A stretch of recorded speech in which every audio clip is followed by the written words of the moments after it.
Hola, buenas tardes, soy Jaume Farrerons.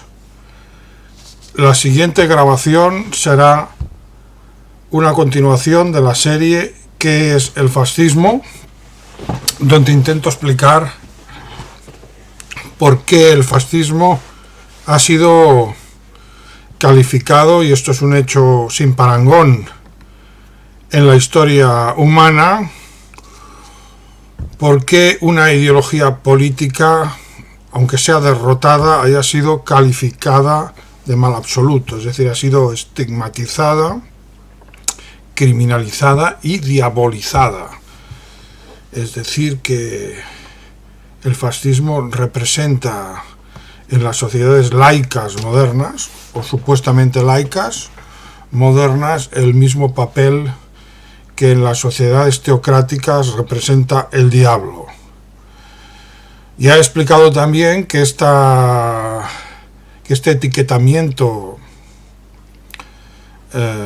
religioso o parareligioso del fascismo, o religioso secularizado, se podría decir, del fascismo como mal absoluto y de los fascistas como demonios, es una consecuencia del discurso que la oligarquía ha utilizado durante décadas, desde el final de la Segunda Guerra Mundial, para impregnar a la sociedad de una ideología que denominaremos antifascismo.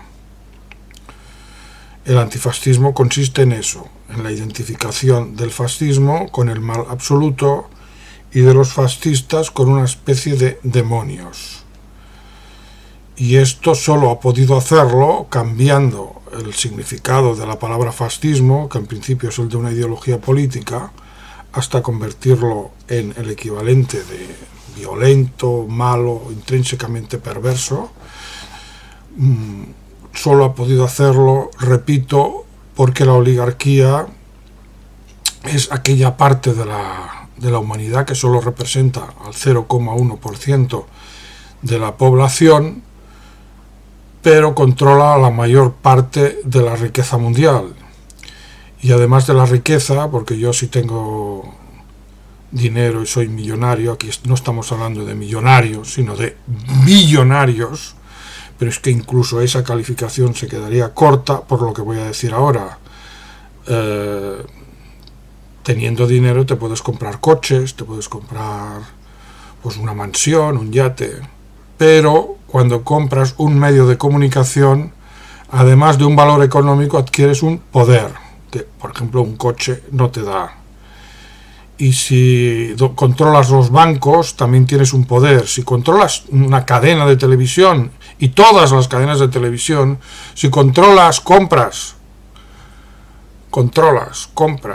editoriales, si tú decides quién es profesor en una universidad, y por lo tanto de dónde va a salir el discurso, digamos, fundamentado, el discurso serio, el discurso con reputación científica, no solo tienes unas posesiones materiales, sino que tienes un poder. Y ha sido a partir de este poder inmenso que nos lleva a sitios como Hollywood, Wall Street, la Reserva Federal, la City de Londres,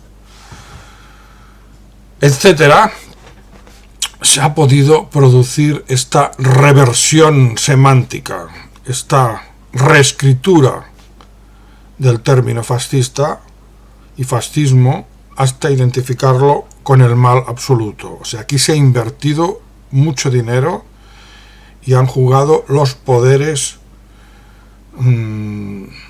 por excelencia, que es el poder oligárquico. Han jugado sus jugadas a fondo, hasta las últimas consecuencias. Han llegado incluso hasta educar a generaciones enteras que, si les explicaras otra versión de los hechos, verían afectada su identidad personal. Yo he escuchado a personas decirme que si tuvieras razón sobre esto que dices, aunque fuera verdad, yo no lo aceptaría. ¿Por qué? Porque es que tendría que reescribir su vida. O sea que el antifascismo es tan profundo, han llegado tan lejos en esto que ya parece difícilmente reversible. Sin embargo, procede de ahí, y si queremos comprender lo que es el fascismo realmente, hemos de superar esta barrera semántica que nos separa de lo que es el fenómeno fascista en sí. Pero esta barrera ya es un indicio. O sea, el fenómeno de alguna manera se manifiesta. Porque si esta oligarquía ha tenido que hacer esto, es por algo. Normalmente se justifica, como ya expliqué en otros vídeos, esto se justifica afirmando, recordando que el fascismo cometió crímenes y que esos crímenes tienen una cualidad especial. Que el fascismo cometió crímenes es algo que no vamos a negar, pero también han cometido crímenes los representantes de otras ideologías. De hecho, las ideologías no cometen crímenes, los cometen personas y grupos y estados, instituciones. Y en este sentido el fascismo no es distinto que el comunismo o el liberalismo. Entonces, la diabolización del fascismo a partir de sus crímenes parece muy dudosa, porque entonces también habría que diabolizar, por la misma regla de tres, al comunismo y al liberalismo capitalista, que es el que siempre queda, porque en el comunismo normalmente también lo aceptan, Stalin, Hitler, pero el liberalismo queda, digamos, exento, ¿no?, cuando es el más criminal de los tres. Y solo hay que remitirse a la historia y a los genocidios que son desconocidos por la mayoría de la población, porque si a ti cada día te explican y te hablan en todas las cadenas de televisión, diarios, libros, te hablan de un genocidio, de uno solo, y se repiten, al final te crees que es el único genocidio y que es el peor.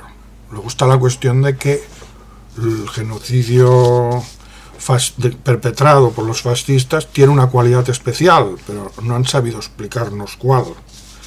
Y un libro que ha analizado esto, La industria del holocausto, que ya he mencionado en otros vídeos anteriores, analiza, es un libro escrito por un autor judío estadounidense, curiosamente, y demuestra que todos los intentos de argumentar esa cualidad especial que tienen los crímenes, en concreto nazis, fracasan, ¿no? Aparte que son contradictorios entre sí, o sea que aún no sabemos por qué los crímenes fascistas o nazis, en este caso, son diferentes, ya que todos han cometido crímenes, tienen una cualidad especial. No lo sabemos a pesar de que hemos intentado escuchar los argumentos que explican esto.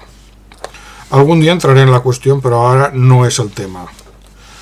De manera que llegamos a la conclusión en vídeos anteriores que el motivo de esta estigmatización no pueden ser los crímenes, aunque esos crímenes sean reales. No puede ser esto.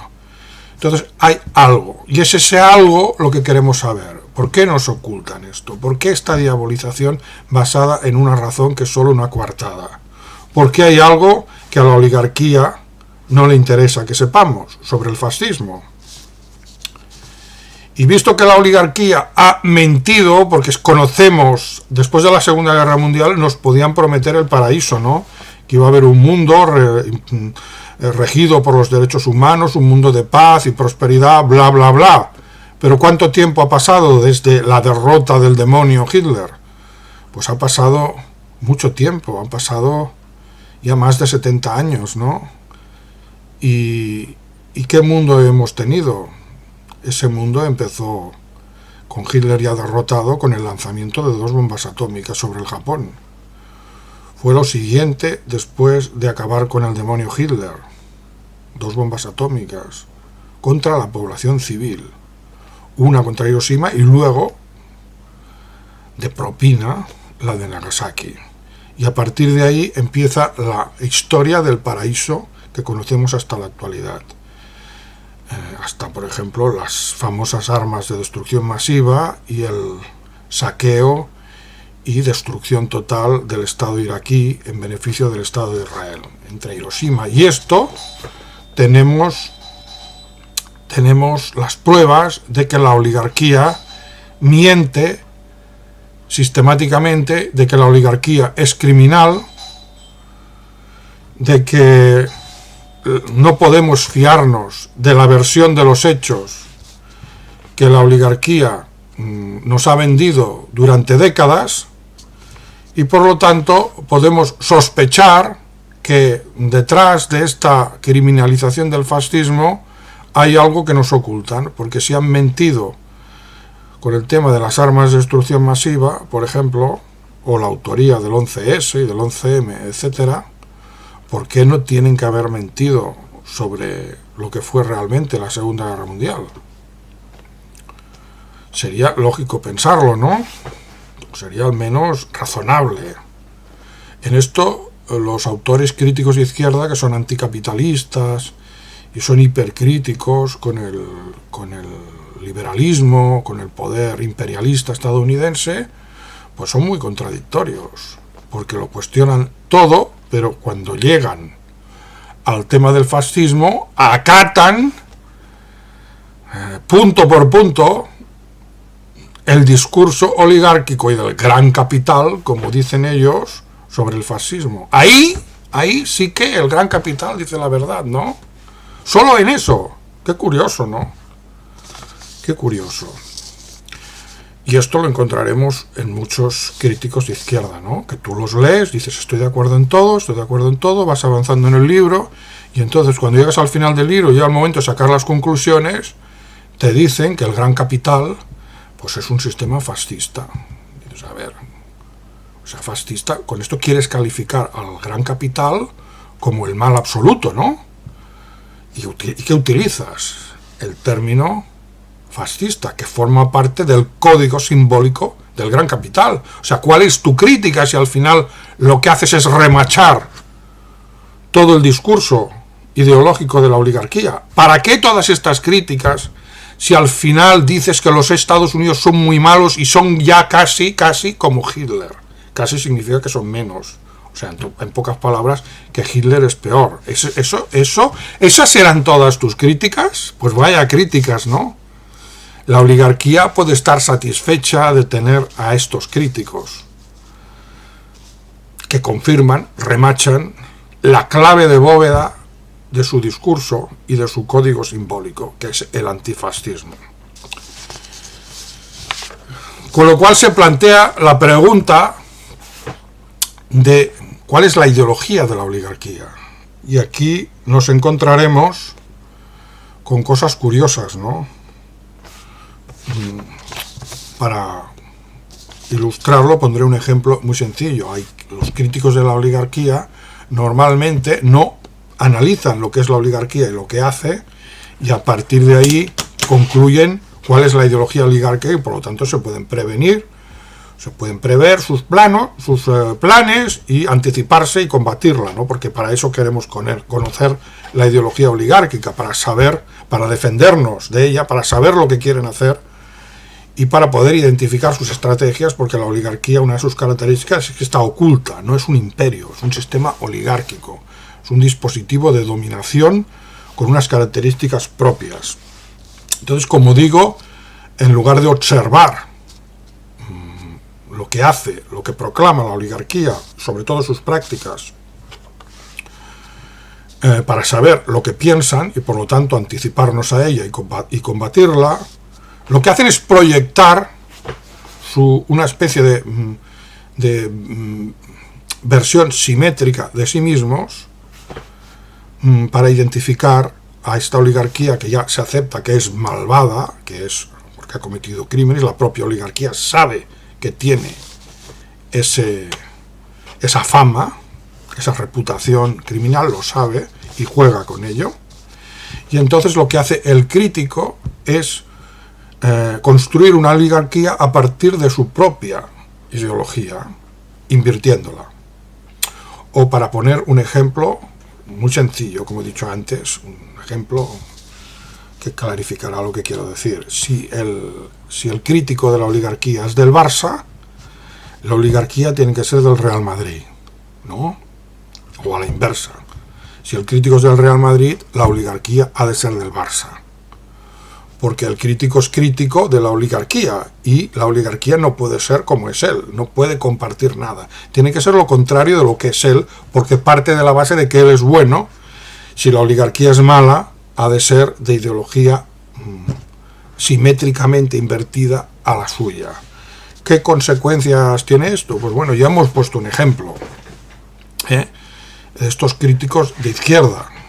Los críticos de izquierda consideran que la oligarquía es nazi, y aquí no hay manera. Ellos son antifas, son antifascistas, consideran que la forma de ser revolucionario es ser antifascista, y por lo tanto la oligarquía tiene que ser fascista, y los oligarcas nazis, repito, insisto, que esto es lo que sostienen payasos como Pablo Iglesias. Les da igual que evidencias aplastantes demuestran que esto no es así, que es al contrario, que la oligarquía es antifascista. Y si él, el propio Pablo Iglesias, es antifascista, tiene un problema. No. La realidad se ha de adaptar a los deseos y a las necesidades subjetivas del líder Pablo Iglesias y de tantos otros, porque pongo el ejemplo de Pablo Iglesias, pero hay muchos más, ¿no? Incluso críticos muy honestos, como por ejemplo James Petras, que llegan a aceptar que la oligarquía es sionista, pero finalmente califican el sionismo como una forma de fascismo.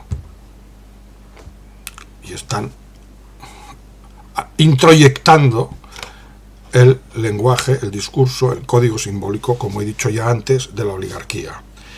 Si el crítico de la oligarquía es católico, para pasar a otro ejemplo, son ejemplos solo, los he elegido en función un poco de mi experiencia, ¿no? Si el crítico de la oligarquía es católico, entonces la oligarquía será atea y satánica, ¿no? Y de alguna manera con esto también se reasegurará en la existencia de Dios, porque si existe Satán, entonces Dios existe, y la oligarquía es mala. Si él es católico y él es bueno por definición, pues entonces la oligarquía solo puede ser lo contrario de la bondad que él representa. Luego es ateo y satánico. Ateo y satánico es contradictorio, porque un ateo no puede ser satánico, no cree en Satán, ¿no? Satán es una figura bíblica y hay que creer en Dios para aceptar la existencia de Satán. Son dos personajes del imaginario cristiano o judeocristiano. Si es liberal, entonces la oligarquía tiene que ser autoritaria, estatalista, y de aquí vienen los discursos que identifican a la oligarquía con China y están convencidísimos de que el sistema oligárquico pues va a adoptar formas parecidas a la dictadura china, ¿no?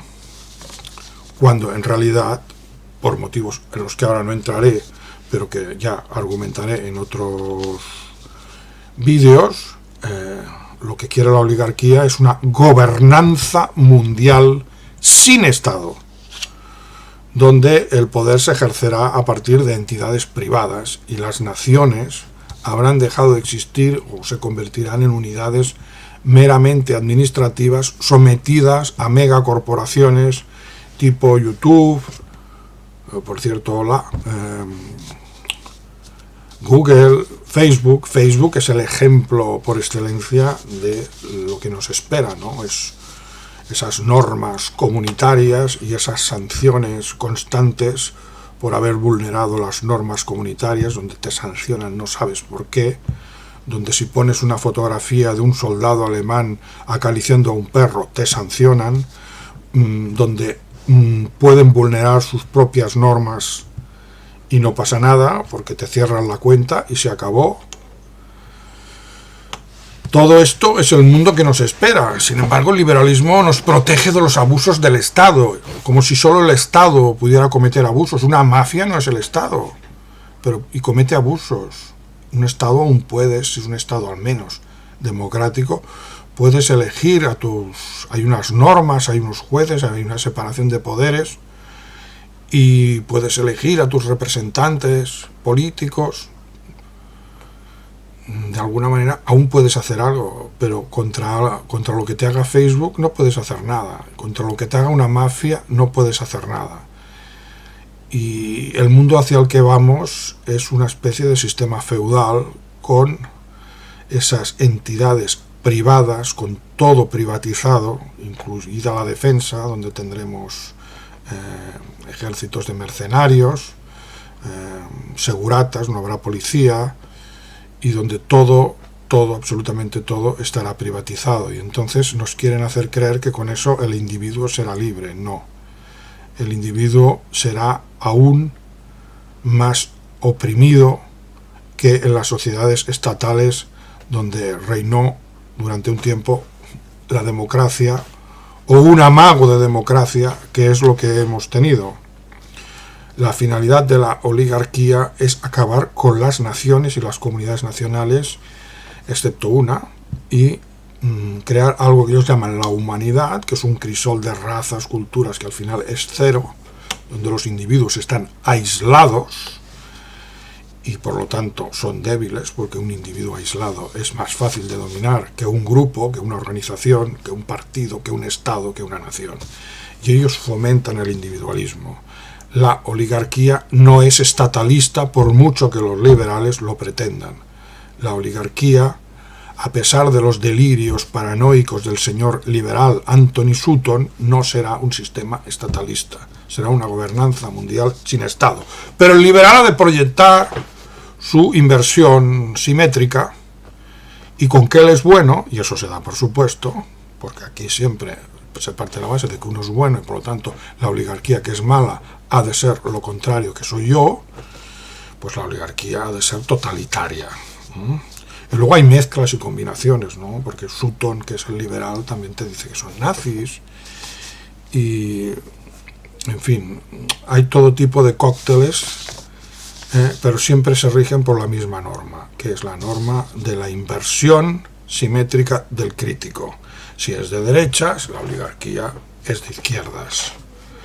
Si es creyente, la oligarquía es atea. Si es musulmán, la oligarquía pues será de los judíos y cruzados. Bueno, ahí van bastante acertados, etcétera, etcétera, etcétera.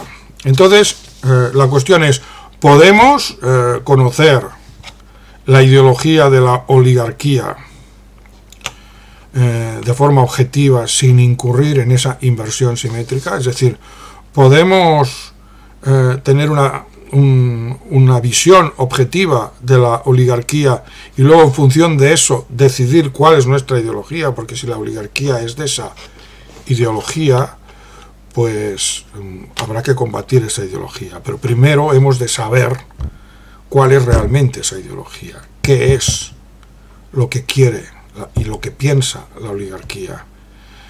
Y eso lo hemos de hacer sin proyectar nuestros propios fantasmas sobre ella. Hemos de intentar romper ese cascarón egomórfico en el que vivimos y hallar la verdad de la oligarquía. En este caso es fundamental para saber lo que buscamos en esta serie, que es el fascismo, ¿no? La esencia del fascismo.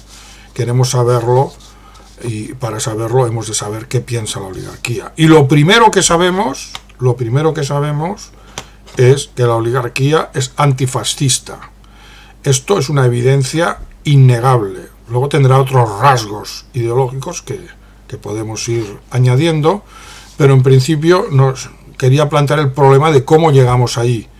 Y lo primero que encontramos, a pesar de lo que digan los liberales, la derecha católica, la izquierda tipo Pablo Iglesias o Roberto Vaquero, me da igual, un elemento irrenunciable en la definición de la oligarquía es su antifascismo. Dirá, bueno, y esto no será, no lo dice usted, no estará usted cayendo en lo mismo que critica, usted es fascista y por lo tanto la oligarquía tiene que ser antifascista. No, yo he seguido el camino contrario. Yo he visto primero lo que era la oligarquía y luego he adoptado mis posiciones políticas. ¿Y cómo lo he hecho? ¿Cuál es el camino que he seguido? Porque habrán unas evidencias, ¿no?, que justifiquen eso, no es un proceso subjetivo místico. Para mí es evidente, y corríjame si me equivoco, que la religión cívica universal, la religión civil universal impuesta e incluso blindada penalmente, legal y penalmente, cuya negación te puede conducir a la cárcel, es la ideología del Holocausto, que es la versión en positivo del antifascismo. El antifascismo dice que el fascismo es el mal absoluto.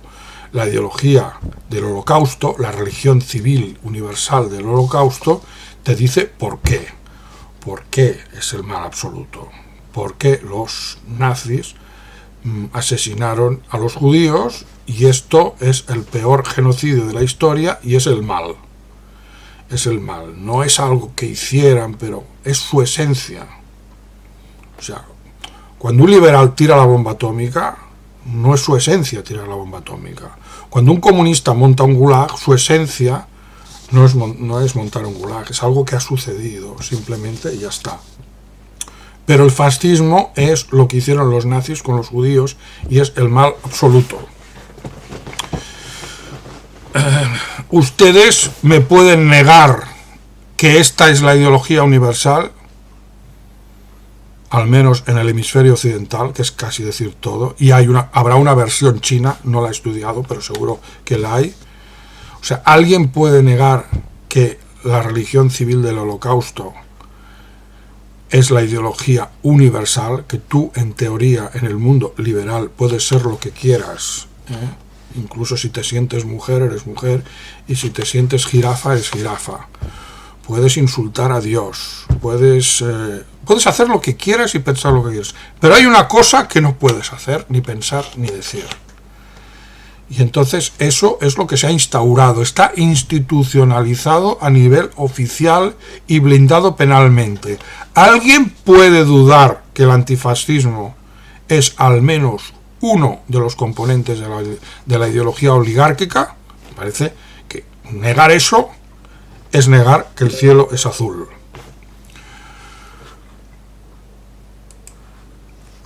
Dicho esto, nos plantearemos otros rasgos de la ideología oligárquica.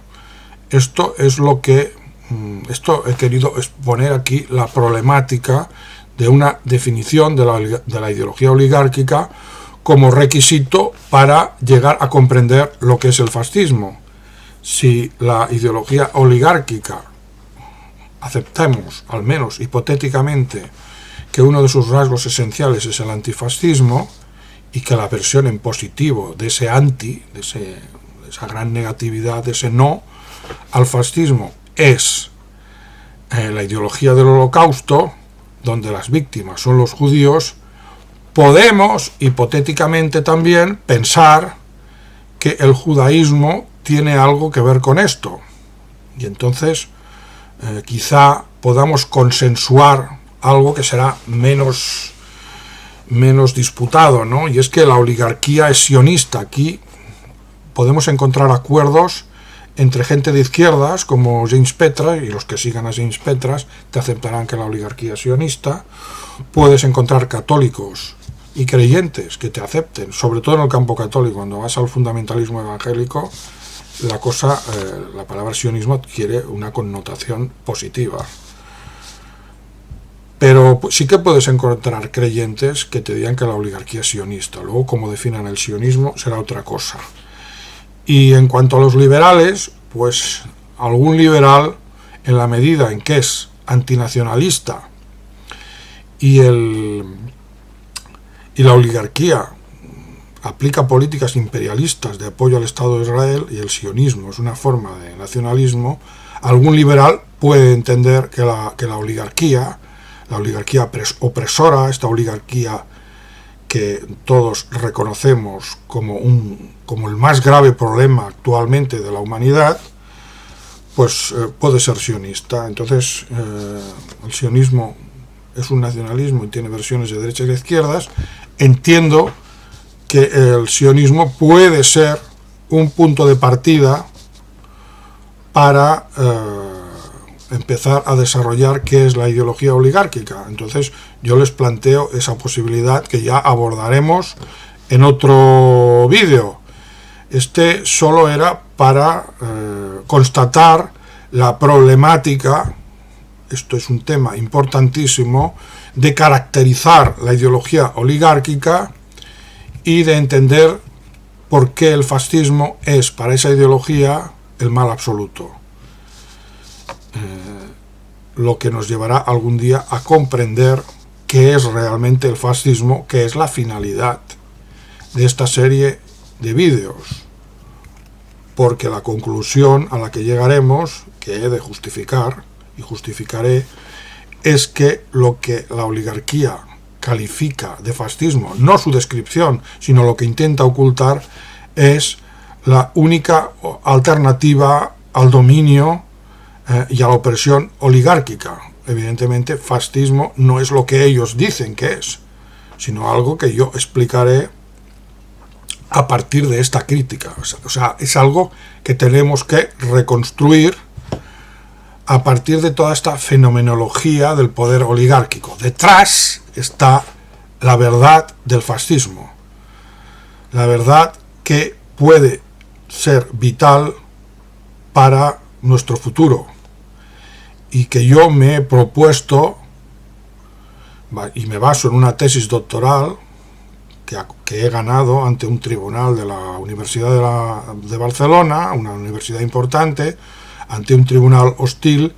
Yo he puesto los fundamentos para entender lo que es el fascismo y cuál será o podría ser su papel, nada menos que en la salvación de la democracia entendida en su sentido no liberal, sino en su sentido originario, que es griego. Esto puede parecer sorprendente, que la democracia, el futuro de la democracia, dependa de entender lo que es el fascismo, lo que fue el fascismo, lo que significa ese término que actualmente los más poderosos de la tierra, los más criminales también, identifican con el mal absoluto.